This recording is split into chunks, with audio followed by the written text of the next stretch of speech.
Chapter 4 Lord अध्याय 4 की शुरुआत के साथ ही भगवान कृष्ण योग विद्या को अविनाशी बता रहे हैं, यानी यह एक ऐसी विद्या है जिसका कभी भी नाश नहीं हो सकता।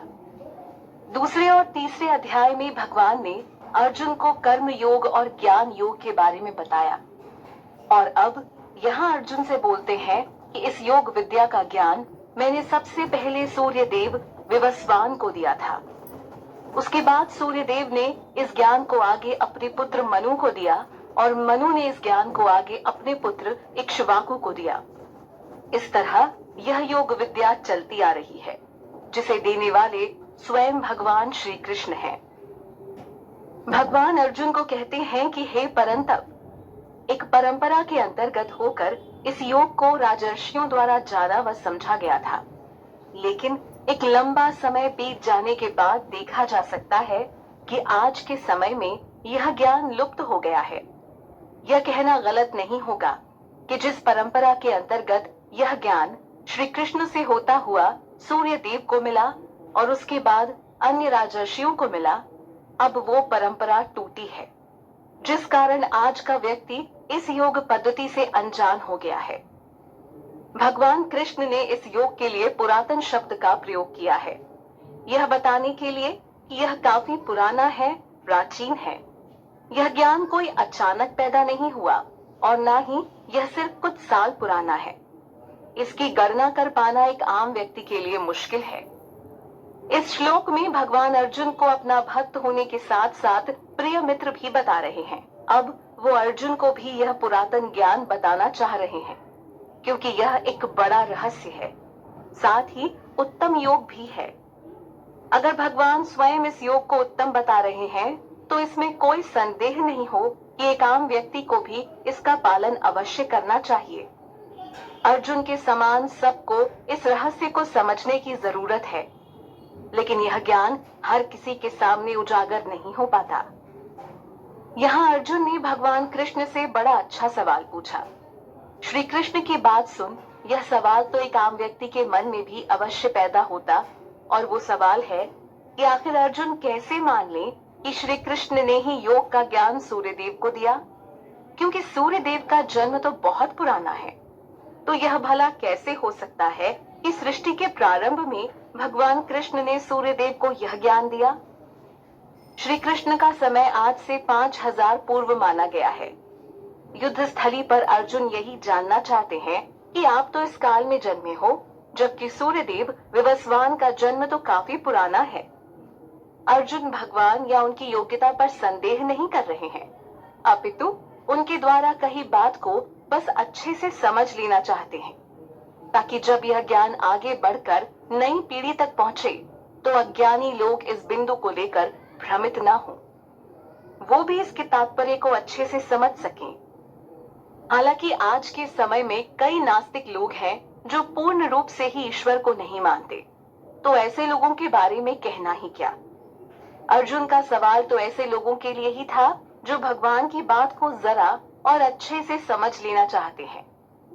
अर्जुन का सवाल बड़ा न्याय संगत था, ऐसे लोगों के लिए जो कि कुछ संदेह को लेकर ईश्वर की राह पर सही ढंग से नहीं चल पाते हैं। इस सवाल से ऐसे लोगों का भी मार्गदर्शन होगा। अर्जुन के सवाल का जवाब देते हुए श्री भगवान अर्जुन को बता रहे हैं कि हे अर्जुन, तुम्हारे और मेरे अनेकों जन्म हो चुके हैं। वो सारे जन्म मुझे अच्छे से याद हैं, लेकिन हे परंतप, उनके बारे में तुम्हें स्मरण नहीं। वेद पुराण भी श्री कृष्ण के आदि पुरुष होने की पुष्टि करते हैं, जिन्होंने स्वयं इस संपूर्ण सृष्टि की रचना की है और अब श्री कृष्ण के अवतार में अर्जुन के सम्मुख खड़े हैं। भगवान की यही बात उन्हें विशेष बनाती है। आज व्यक्ति को बीते कल का स्मरण नहीं रहता और ना ही उसमें भगवान को समझने की उतनी बुद्धि रह गई है। भगवान कोई आसानी से समझ आने वाली चीज नहीं है। उन्हें समझने के लिए अपार श्रद्धा और विश्वास की आवश्यकता होती है। जिसके मन में उन्हें लेकर हमेशा संदेह होता है, ऐसा व्यक्ति भगवान को साधारण समझने लगता है, लेकिन वो नहीं जानता कि उसके पालनकर्ता भगवान श्री कृष्ण ही हैं। भगवान कृष्ण अपने गुणों को यहाँ प्रस्तुत कर रहे हैं। वो अर्जुन को बताते हैं कि मैं अजन्मा और अविनाशी हूँ। अगर कोई पैदा ही नहीं हुआ है तो उसे कोई भला कैसे मार सकता है? मृत्यु तो उसकी होती है जिसने जन्म लिया हो। लेकिन भगवान श्री कृष्ण इस जन्म मृत्यु और विनाश की धारणा से परे हैं। उनकी प्रकृति न बदलने वाली है। श्री कृष्ण का भौतिक शरीर भी दिव्य है। सभी प्राणियों का ईश्वर होने के नाते वो अपनी योग माया से प्रकट होते हैं या कहें जन्म लेते हैं। भगवान श्री कृष्ण अपनी इच्छा से इस धरा पर प्रकट अप्रकट होते रहते हैं। यह काम वो अपनी योग माया की मदद से बड़ी आसानी से कर लेते हैं। लेकिन एक आम व्यक्ति ऐसा बिल्कुल नहीं कर सकता, क्योंकि वो तो प्रकृति के अधीन है और प्रकृति के गुणों से बंधा हुआ है। लेकिन भगवान कृष्ण की सत्ता पूर्ण रूप से स्वतंत्र है। भगवत गीता का अब तक का सबसे लोकप्रिय श्लोक यहाँ प्रस्तुत होता है, जहाँ भगवान कृष्ण अर्जुन को बोलते हैं कि जब जब धर्म की हानि होती है और अधर्म बढ़ने लगता है, तब तब मैं प्रकट होता हूँ। हर युग में हमने भगवान के किसी न किसी रूप को अवतरित होते देखा है। भगवान अपनी इच्छा से यह अवतार लेते हैं और समाज में फैली बुराई का नाश करके पुनः धर्म की स्थापना करते हैं। धर्म जिसका निर्माण भी स्वयं भगवान द्वारा किया गया है और वेदों द्वारा उनकी पुष्टि होती है। धर्म मार्ग पर ही चलकर व्यक्ति उत्तम अवस्था तक पहुंच सकता है। यह उत्तम अवस्था आत्म साक्षात्कार की अवस्था है। यह उत्तम अवस्था भगवान कृष्ण के साथ अपने संबंध को बनाने की अवस्था है। एक पतित व्यक्ति के लिए इसे समझना मुश्किल है, जो कि अधर्म के मार्ग पर अग्रसर हो चुका है। ऐसा व्यक्ति समाज में धर्म के लिए खतरा बन जाता है और धर्म को हानि पहुंचाने वालों का नाश करने के लिए ही भगवान अवतार लेते हैं। युगे युगे से भगवान का तात्पर्य हुआ कि हर युग में वो साधुओं का कल्याण करने और पाप करने वालों का विनाश करने के लिए अवतार लेते हैं। इस तरह भगवान धर्म की स्थापना करते हैं। युगों युगों से ही पाप पुण्य एक साथ चलते आ रहे हैं। लेकिन जब भी पाप का पलड़ा भारी होता है और पुण्य का अभाव होने लगता है, तो ऐसे में भगवान कृष्ण प्रकट होते हैं, ताकि पाप की मार से पीड़ित अच्छे लोगों की रक्षा कर सकें। ऐसे कई उदाहरण देखे जा सकते हैं, जैसे रावण को मारने श्री राम आए थे और कंस को मारने खुद श्री कृष्ण आए थे। इस सूची में और भी कई नाम हैं, जिससे साबित होता है कि जब भी कोई साधु पुरुषों पर अत्याचार करते हुए पाप को बढ़ाता है, तब भगवान अवतार लेते हैं। इस बात को समझना बेहद आवश्यक है कि एक जीव का जन्म मरण के चक्रव्यूह में फंसना बड़ा कष्टकारी है। इससे छुटकारा पाना तभी संभव है जब जीव परमात्मा को समझ ले। जब वो समझ ले कि वो शरीर नहीं है, बल्कि परमात्मा का ही एक अंश है और वो उसी के पार जाकर इस चक्रव्यूह से मुक्त हो सकेगा। इस बात की पुष्टि तो पिछले अध्याय में भी हो चुकी है, जिसकी झलक भगवान कृष्ण इस श्लोक के माध्यम से अर्जुन को बता रहे हैं। भगवान कहते हैं कि जो भी व्यक्ति मेरे दिव्य जन्म और कर्म के सत्य को समझ लेता है, फिर वो इस शरीर को त्याग कर जन्म मरण के चक्र से मुक्त हो जाता है और मुझे प्राप्त होता है। यहाँ भगवान के जन्म को दिव्य यानी अलौकिक बताया गया है, जिसे आम व्यक्ति के जन्म के समान नहीं माना जा सकता। जो श्री कृष्ण को एक आम व्यक्ति मानता है, तो उसके लिए क्या संभावना है कि वो जीवन के झंझटों से मुक्ति पा सके? क्योंकि किसी एक का तो उस स्तर पर होना जरूरी है जो सबका मार्गदर्शन कर सके और जन्म मरण के चक्र से मुक्ति दिला सके। यह कार्य तो सिर्फ अलौकिक शक्ति वाले श्री कृष्ण ही कर सकते हैं। भगवान कृष्ण अर्जुन को बता रहे हैं कि ऐसे कई भक्त हैं जो मेरे स्वरूप को प्राप्त हो चुके हैं, लेकिन भगवान को प्राप्त करना या उनके आश्रय में जा पाना कोई आसान काम नहीं है। इसके लिए व्यक्ति को भौतिक जीवन के मोह, भय और क्रोध से मुक्त होना पड़ता है। साथ ही जो श्री कृष्ण के बताए मार्ग पर चलता है, वो खुद को पवित्र करते हुए उन्हें प्राप्त करता है। श्री कृष्ण द्वारा बताया गया मार्ग और ज्ञान ही व्यक्ति को मुक्त कर सकता है। वरना सोचने वाली बात यह है कि जो भौतिक जीवन के नियमों में उलझा है और अपनी इंद्रियों के वश में है, वो भला कैसे आध्यात्मिक दुनिया को समझ सकता है। भगवान तक पहुंचने के लिए उनकी बताई बातों को स्वीकार करना होता है और उनमें पूरी तरह लीन होना पड़ता है। ईश्वर के प्रति प्रेम ही जीवन की सार्थकता है। भौतिक जगत के प्रति आसक्त रहते हुए जो भगवान को पाने का प्रयास करता है, वो किसी भी सटीक नतीजे पर नहीं पहुंच पाता। तो आवश्यक है कि व्यक्ति पूर्ण रूप से भगवान कृष्ण की शरण ले। भगवान कृष्ण अर्जुन को कहते हैं कि हे पार्थ, व्यक्ति जिस भी भाव से मुझे भजता है, मैं उन पर उसी के अनुसार कृपा करता हूँ। श्री कृष्ण कहते हैं कि हर कोई मेरे ही बताए मार्ग का अनुकरण कर रहा है। आमतौर पर देखा जाता है कि हर व्यक्ति का श्री कृष्ण को मानने का भाव अलग अलग है, क्योंकि भगवान को लेकर उनकी समझ में फर्क होता है। तो जो जिस भाव में कृष्ण को पूजता है, उस पर उसी अनुसार कृपा होती है। श्री कृष्ण अर्जुन के सखा थे, संबंधी भी, युद्ध में सारथी बने और गुरु भी। राधा का प्यार बने तो नंद यशोदा के पुत्र। ऐसे अनेक उदाहरण इस बात की पुष्टि करते हैं। सकाम कर्म और निष्काम कर्म के बारे में पहले भी बात हो चुकी है। सकाम, जिसमें व्यक्ति को कर्म फल की आशा होती है, और निष्काम में वो बिना कर्म फल की चिंता के काम करता है। यहाँ भगवान कृष्ण अर्जुन को बता रहे हैं कि कैसे इस भौतिक संसार में सकाम कर्मों के फल व्यक्ति को जल्दी मिल जाते हैं। भौतिक इच्छाओं में लिप्त व्यक्ति सकाम भाव से ही कर्म करता है। उसे किए गए कर्म से मिलने वाले फल से आसक्ति होती है। जिन्हें इसकी चिंता होती है, वो देवताओं की पूजा करते हैं। ईश्वर का अंश होने के कारण देवता गण भी भगवान के आदेशानुसार चलते हैं। यानी भगवान कृष्ण उन सब से ऊपर हुए और इसी कारण वो परम सत्य परमात्मा का ज्ञान बता रहे हैं, ताकि व्यक्ति आत्म साक्षात्कार की मदद से परमेश्वर को प्राप्त हो सके। यहाँ भगवान कृष्ण मानव समाज से जुड़े एक गूढ़ विषय पर बात कर रहे हैं। भगवान बता रहे हैं कि प्रकृति के जो गुण हैं, वो मेरे ही द्वारा रचे गए हैं। यह 3 गुण हैं: सतोगुण, रजोगुण और तमोगुण।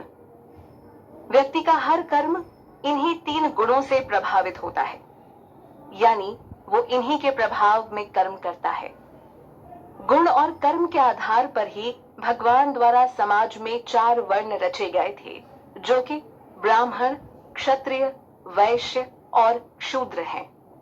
लेकिन भगवान अर्जुन को कहते हैं कि यद्यपि मैं उनका कर्ता हूँ, फिर भी तुम मुझे अकर्ता और अविनाशी ही समझो। भगवान द्वारा यह 4 वर्ण व्यक्ति के गुण और कर्म के आधार पर बनाए गए थे, लेकिन आज समाज में इन्हें जन्म के आधार पर चलाया जा रहा है। यानी जो ब्राह्मण खानदान में जन्मा है, वो भी ब्राह्मण कहलाएगा। बेशक वो घोर अज्ञानी हो, अनपढ़ हो, धूर्त हो और गलत कामों में लिप्त हो, तो भी वो ब्राह्मण ही होगा। आज की इस गलत वर्ण व्यवस्था ने उसके मूल रूप को नष्ट कर दिया है। अब केवल उत्तम बुद्धि वाला व्यक्ति ही श्री कृष्ण के दिव्य ज्ञान और व्यवस्था को समझ सकता है। कर्म फल के प्रति अनासक्त भाव पर एक बार फिर से जोर दिया गया है।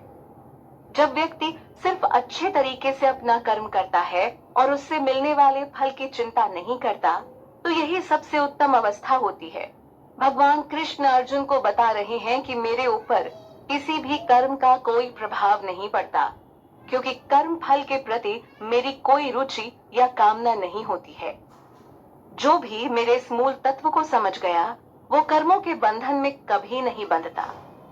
ऐसे लोगों का मूल उद्देश्य सिर्फ और सिर्फ भगवान श्री कृष्ण होते हैं, जो हर बंधन से परे हैं और पूर्ण रूप से स्वतंत्र हैं। ऐसे में उनसे जुड़ने वाला व्यक्ति भी उस स्वतंत्रता को महसूस कर सकता है। भगवान कृष्ण द्वारा यहाँ अर्जुन को सलाह दी जा रही है कि वे भी पूर्व काल के पुरुषों के जैसे कर्म करें। जो कर्म मार्ग पर चलकर मोक्ष को प्राप्त हुए थे। यानी श्री कृष्ण नहीं चाहते कि अर्जुन युद्ध करने के भाव व कर्म से विमुख हों। कर्म से बचकर कोई मुक्त नहीं हो सकता, इसलिए भगवान अर्जुन को पूर्वजों के समान ही कर्म करने और उनके पथ पर चलने को कहते हैं। मुक्ति का यही मार्ग है जो भगवान द्वारा बताया जा चुका है। अगर इसके विपरीत कोई व्यक्ति अपना दूसरा तरीका इजाद करके सोचता है कि वो सफल होगा, तो यह बिल्कुल गलत है। व्यक्ति के खुद के विचार तो क्षण क्षण बदलते रहते हैं। आज मन ने कुछ कहा तो कल कुछ और। यह मात्र भ्रांति पैदा करता है और किसी भी एक मार्ग पर ज्यादा समय रहने नहीं देता। तो भला इसमें दिक्कत ही क्या है अगर कोई पूर्वजों के चलाए मार्ग का अनुसरण करे, जिसे स्वयं भगवान श्री कृष्ण द्वारा बताया गया है। अब यहाँ भगवान कृष्ण बहुत ही शानदार बात बताने जा रहे हैं। वो अर्जुन को कहते हैं कि कर्म और अकर्म क्या है। इस विषय में तो अच्छे से अच्छा ज्ञानी भी भ्रमित हो जाता है। ज्ञानी व्यक्ति भी इस विषय पर कुछ स्पष्ट नहीं बता पाता। इसलिए अब स्वयं श्री कृष्ण इस बारे में अर्जुन को बताने जा रहे हैं। बड़ा अच्छा लगता है जब कोई कदम कदम पर सारे सवालों और संशयों को मिटाता चलता है। भगवान कृष्ण ने भी अपनी इस भगवत गीता के माध्यम से मानव समाज के कई सवालों का जवाब दिया है और अनेकों संशयों को मिटाया है।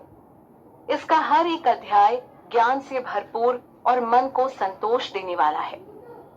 भगवान कृष्ण अर्जुन को कहते हैं कि कर्म और अकर्म के स्वरूप को समझकर तुम इस संसार के बंधन से मुक्त हो जाओगे। यहाँ एक और बात ध्यान देने वाली है कि भगवान ने पुनः संसार को बंधन बताया है। अगर संसार बंधन है तो निश्चित तौर पर हम सब यहाँ बंदी हैं। हम सबको ही यहाँ से मुक्त होना है। लेकिन अज्ञान में पड़े मानव को यह बंधन बड़ा लुभावना लगता है। यही माया का कमाल है। लेकिन श्री कृष्ण और उनकी कृपा को जानने वाला व्यक्ति इस बंधन में और नहीं रहना चाहता और क्षण क्षण इससे मुक्त होने का प्रयास करता रहता है। ऐसे लोगों की मदद स्वयं भगवान अपने दिव्य ज्ञान से करते हैं। पिछले श्लोक में कर्म और अकर्म की बात उठी थी, जिसके बारे में भगवान अर्जुन को बताने वाले हैं। अब यहाँ एक शब्द विकर्म का और प्रयोग हुआ है। भगवान कहते हैं कि व्यक्ति को इनके बारे में पता होना चाहिए, क्योंकि कर्म का प्रभाव बहुत गहरा होता है। कर्म का प्रभाव गहरा तभी होता है जब उसको करने से पहले मन में ढेरों आकांक्षाएं पैदा हो जाती हैं। तब वो जटिल और बोझिल बन जाता है। इसीलिए वेद शास्त्रों द्वारा बताया गया है कि व्यक्ति को कौन से कर्म करने चाहिए और कौन से नहीं, साथ ही उन्हें कैसे करना चाहिए। यही श्रेष्ठ है, क्योंकि साधारण व्यक्ति को कर्म पद्धति की अच्छी समझ नहीं है। कर्म को समझना बेहद जटिल है, लेकिन श्री कृष्ण इस जटिलता पर बात करते हैं। कर्म वो होता है जिसे व्यक्ति फल की आशा के साथ करता है, जबकि अकर्म में व्यक्ति भगवान को अपने कर्म फल अर्पित करते हुए अनासक्ति भाव से हर काम को करता है। इसके अलावा विकर्म में व्यक्ति वो कर्म करता है जिसे वेदों में निषेध बताया गया है, यानी विकर्म ना किए जाने वाले कर्म हुए। सोचने वाली बात है कि आखिर कितने लोगों ने कर्म, अकर्म और विकर्म जैसे शब्दों को सुना होगा। इनके भेद और स्वरूप को समझकर ही कोई परमत्व यानी परमात्मा को समझ सकेगा। यहाँ भगवान कृष्ण अर्जुन को बताते हैं कि जो व्यक्ति कर्म में अकर्म देखता है और अकर्म में कर्म, वो ही सर्वश्रेष्ठ है और संपूर्ण कर्मों को करने वाला है। जो व्यक्ति किसी भी कर्म को करते समय घमंड नहीं करता, या दूसरे शब्दों में कहें कि उसमें कर्ता भाव नहीं होता, तो यही श्रेष्ठ है। कर्म में अकर्म देखना को ऐसे भी समझा जा सकता है कि जब कर्म करते समय व्यक्ति समझ जाए कि उसे फल की इच्छा से काम नहीं करना है, यह बुद्धि श्रेष्ठ है। जबकि अकर्म में कर्म देखने को ऐसे समझा जा सकता है कि जब व्यक्ति कर्म फल इच्छा से रहित कर्म को ही अपना असली कर्म समझे। कर्म फल की इच्छा व्यक्ति को भविष्य से बांध देती है, क्योंकि कर्म का फल उसे आगे चलकर ही मिलेगा। कर्म की उच्च अवस्था पर पुनः बल देते हुए यहाँ भगवान कृष्ण अर्जुन को बता रहे हैं कि जो भी व्यक्ति काम शुरू करने से पहले उससे मिलने वाले फल की इच्छा नहीं रखता, वो पंडित कहलाता है। इनके सारे कर्म ज्ञान रूपी अग्नि में अच्छी तरह तप चुके होते हैं। लेकिन जिनके सभी कर्मों का आरंभ ही किसी न किसी संकल्प या कामना से होता है, ऐसे लोग ठीक इसके विपरीत होते हैं। वो बंधन युक्त जीव होते हैं। शास्त्रों में बताए गए कर्मों का पालन करने से ही जीव इस अवस्था से निकल पाता है, क्योंकि शास्त्र व्यक्ति को सीधे सीधे ईश्वर से जोड़ने का काम करते हैं। उनमें समाया सारा ज्ञान भगवान कृष्ण द्वारा ही दिया गया है, जो जीव को परमात्मा का मार्ग दिखाता है। जैसा कि ऊपर कहा जा चुका है कि कर्म के स्वरूप को समझना जटिल है, तो अब भगवान कृष्ण धीरे धीरे उसके बारे में समझा रहे हैं। यहाँ भगवान बताते हैं कि जिस व्यक्ति का कर्म फल के प्रति कोई लगाव नहीं होता, या जब वो कर्म फल पर निर्भर नहीं होता, तो ऐसा व्यक्ति सदैव तृप्त रहता है। ऐसे व्यक्ति को देख बेशक लगे कि वो सकाम कर्म में लिप्त है, पर वो वास्तव में मुक्त अवस्था में होता है, क्योंकि उसे कर्म फल से कोई आसक्ति नहीं। वो तो बस ईश्वर भाव में लीन अपने सभी कर्मों को कर रहा होता है, जिसका निर्देशन शास्त्रों द्वारा होता है। लेकिन भगवान से विमुख होकर किया गया कर्म व्यक्ति को संसार के बंधन से बांध देता है। मन और बुद्धि की चंचलता को और इनके भटकाव को तो हर कोई समझता है, लेकिन भगवान कृष्ण यहाँ बता रहे हैं कि व्यक्ति को इनके भटकाव और चंचलता के ऊपर उठना है, यानी मन और बुद्धि के अधीन न होते हुए उन्हें अपने वश में करना है। जिसने भी अपने मन और बुद्धि पर नियंत्रण बना लिया, समझो वो सिद्ध पुरुष है, ज्ञानी है, और सच्चा योगी भी वही है। सभी प्रकार के भोगों का त्याग करने वाले ऐसे योगी पुरुष सभी कर्मों को करते हुए भी पाप के भागीदार नहीं बनते हैं। जब कर्म के प्रति आसक्ति ही नहीं, तो कष्ट किस बात का?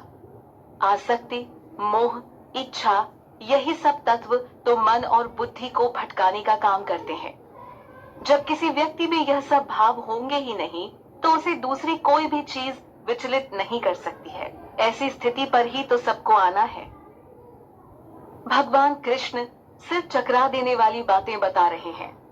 वो अर्जुन को कहते हैं कि ऐसा व्यक्ति जिसे जो भी मिल जाए वो उसी में खुश हो जाए, जिसे किसी से भी ईर्ष्या भाव नहीं, जो सभी द्वंद्वों से मुक्त रहकर सफलता असफलता को समभाव से देखता है, ऐसा व्यक्ति कर्म करते हुए भी कभी नहीं बंधता है।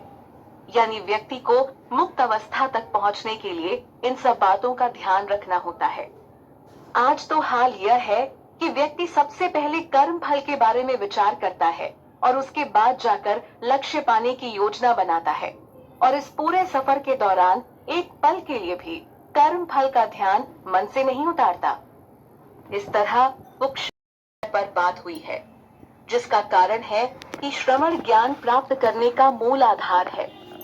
संयम के माध्यम से ज्ञान प्राप्त किया जा सकता है। इस प्रकार के योगी जन जान चुके होते हैं कि जीवन में उनके सारे कष्ट इन्हीं इंद्रियों के कारण पैदा होते हैं। इस कारण वो इन्हें संयम रूपी अग्नि में भस्म कर देता है।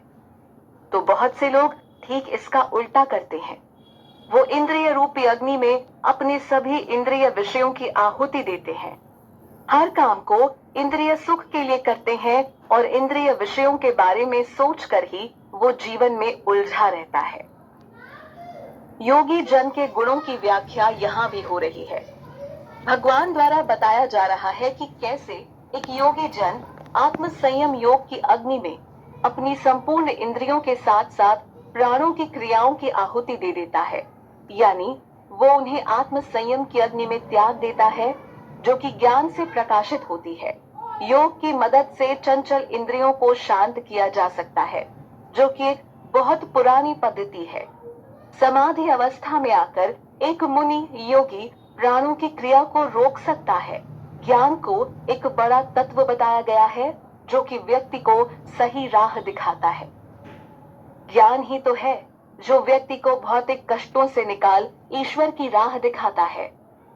संयम और यज्ञ करने का मार्ग भी तो यही ज्ञान दिखाता है, और जिसने इस ज्ञान अग्नि में अपनी समस्त इंद्रियों को त्याग दिया, उसके लिए आत्म साक्षात्कार का रास्ता आसान हो जाता है।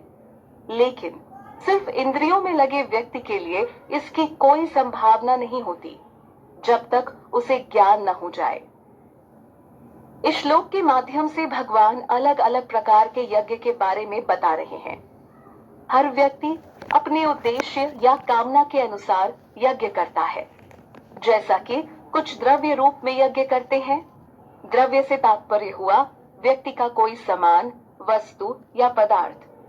आप इसे दान, पुण्य या संपत्ति के यज्ञ के रूप में भी समझ सकते हैं। तो वहीं कुछ साधक तपस्या के रूप में यज्ञ करते हैं, कोई योग के रूप में यज्ञ करता है, और कोई साधक अपनी किसी विशेष कामना के लिए कठिन व्रत करके यज्ञ करता है। कोई तो ज्ञान यज्ञ के माध्यम से दिव्य ज्ञान को प्राप्त करता है। ज्ञान के लिए ऐसा व्यक्ति वेद, पुराणों व अन्य शास्त्रों का गहन अध्ययन करता है।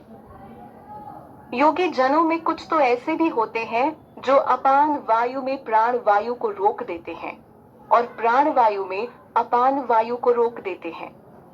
यहाँ अपान वायु का अर्थ हुआ शरीर से बाहर जाने वाली वायु, और प्राण वायु जो कि शरीर के भीतर आती है।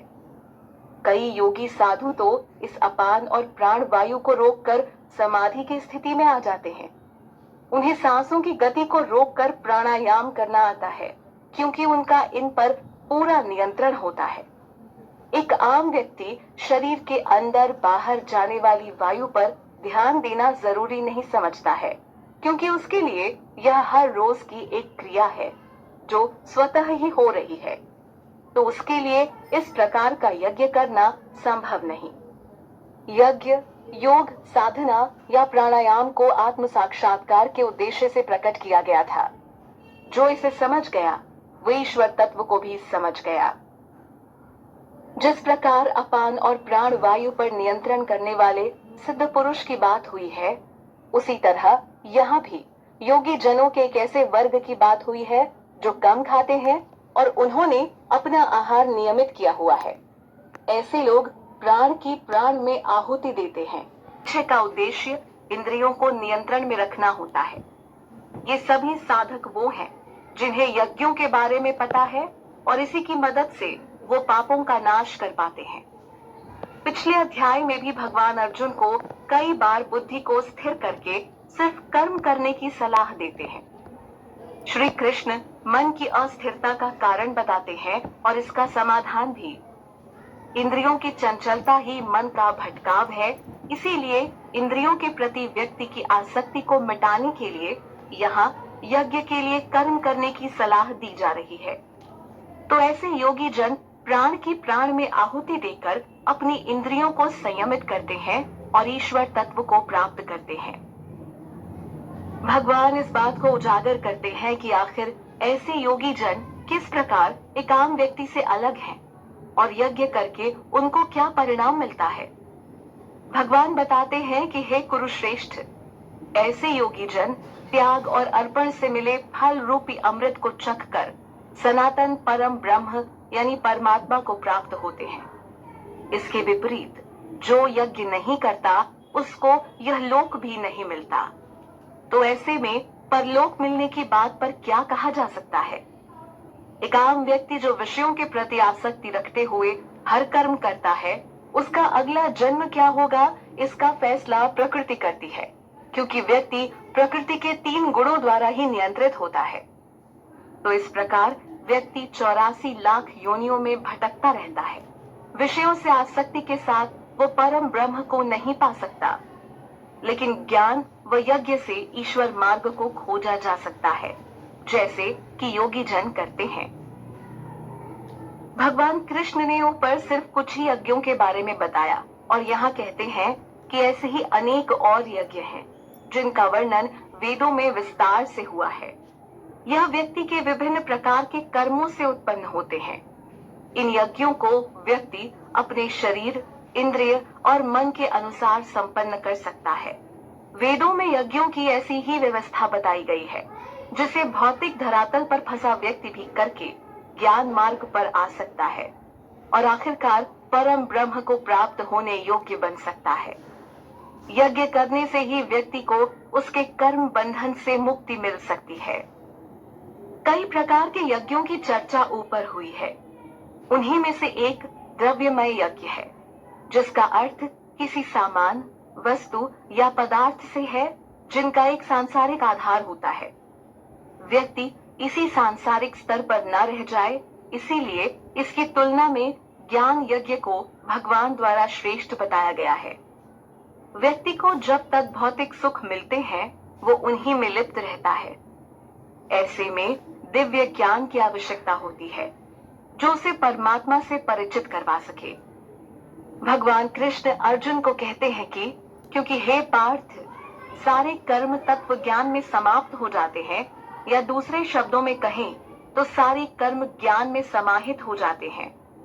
जो दिव्य ज्ञान के आधार पर कर्म करता है उसे कर्म से मिलने वाले लाभ में कोई रुचि नहीं होती है। वो बस आसक्त रहकर कर्म करता है।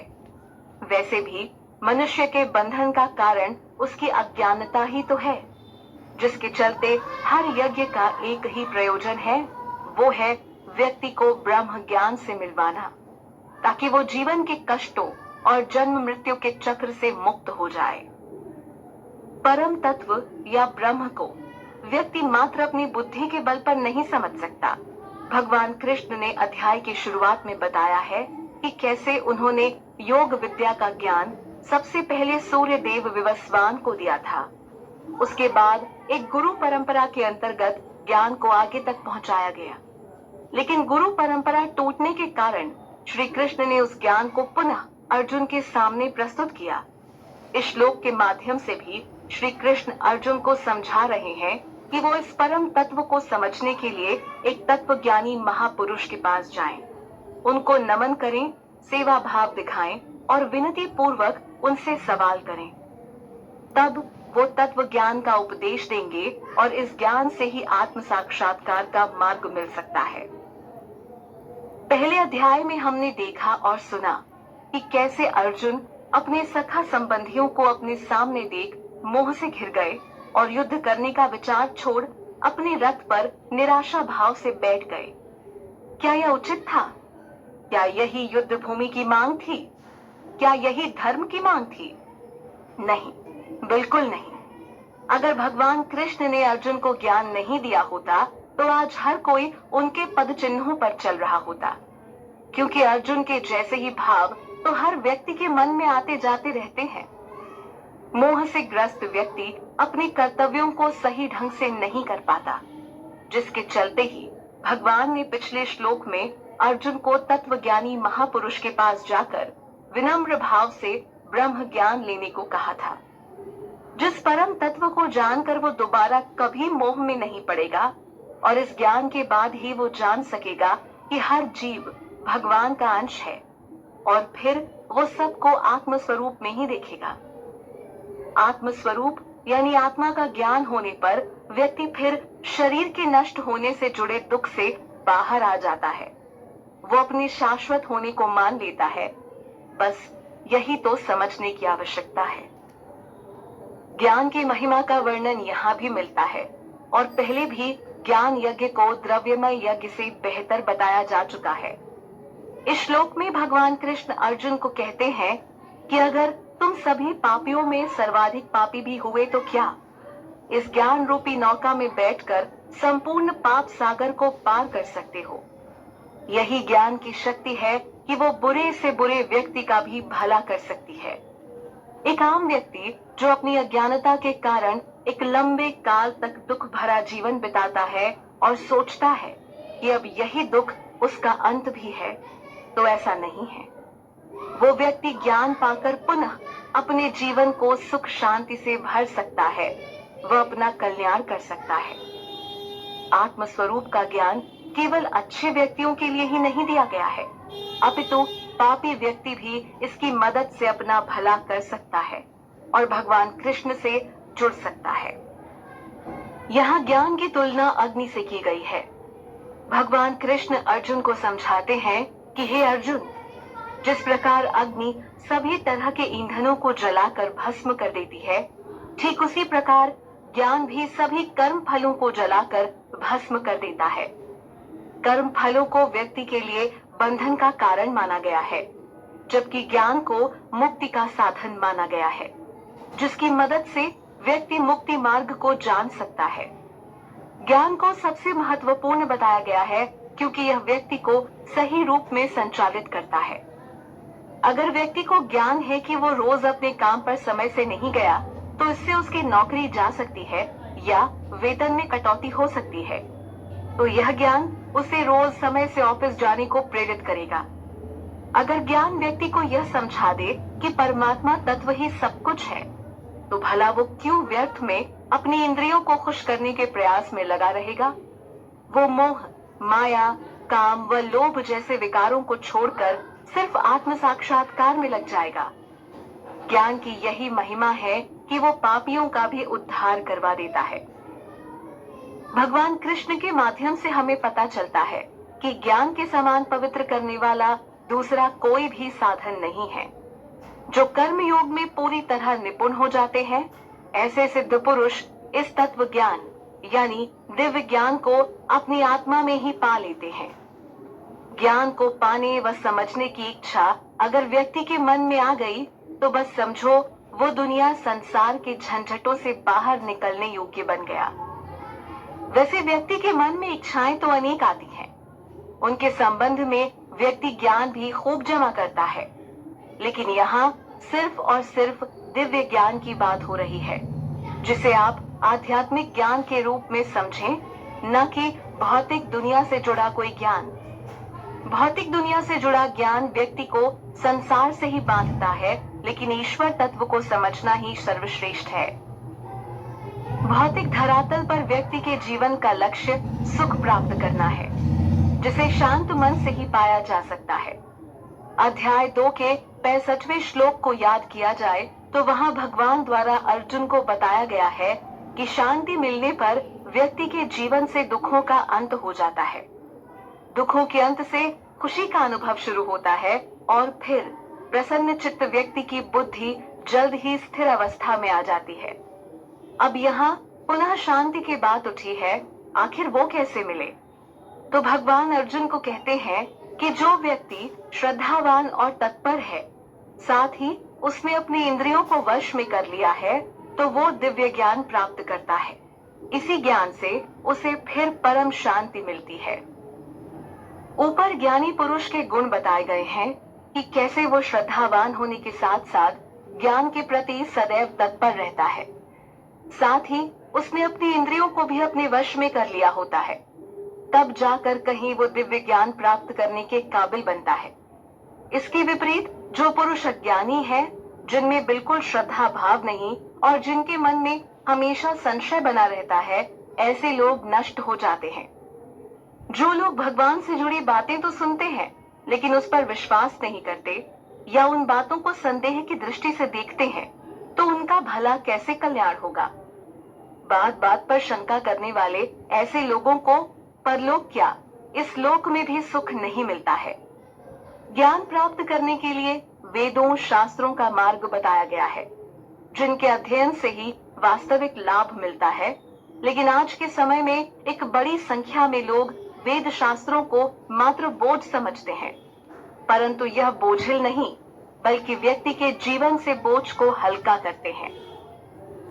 यहाँ भगवान अर्जुन को कहते हैं कि हे धनंजय, जो व्यक्ति कर्म योग के माध्यम से अपने सभी कर्म फलों को त्याग चुका हो, जिसने ज्ञान प्राप्त कर अपने सभी संशयों को मिटा दिया हो, ऐसे आत्मवान व्यक्ति को कर्म नहीं बांध सकते।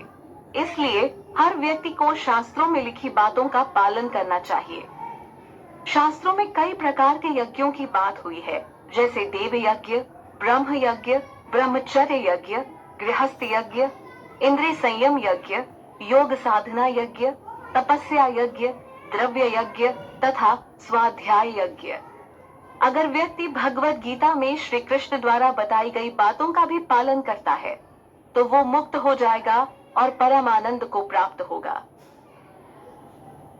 अर्जुन को युद्ध करने के लिए प्रेरित करते हुए भगवान अर्जुन को कहते हैं कि हे भारत, इसीलिए अब तुम भी इस संशय से बाहर आ जाओ जो कि अज्ञान से पैदा होता है। बाहर आने के लिए श्री कृष्ण मार्ग बताते हैं कि तुम ज्ञान रूपी तलवार से इस अज्ञानता को काट दो और कर्म योग में स्थित होकर युद्ध के लिए तैयार हो जाओ। भगवान ने सही ही तो बताया है। अज्ञानता के कारण ही व्यक्ति संशय में पड़ा रहता है। लेकिन ऐसे में भगवत गीता जैसे अमूल्य उपहार को पढ़ने और समझने में दिक्कत ही क्या है?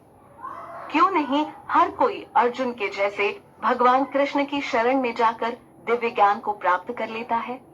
इसका कारण भी तो अज्ञानता है, जिसके अंधेरे में व्यक्ति खुद को होशियार समझता है, लेकिन पूर्ण ज्ञान के बिना भला कैसी शांति और कैसा सुख। इस श्लोक के साथ ही श्रीमद् भगवद गीता का चौथा अध्याय ज्ञान कर्म संन्यास योग संपन्न हुआ। इसमें भगवान ने अविनाशी व पुरातन योग विद्या के बारे में बताया, जिस पर व्यक्ति को चलना चाहिए।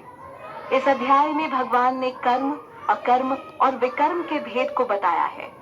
साथ ही अर्जुन को बताया कि यज्ञ को भगवान की खुशी के लिए किया जाना चाहिए।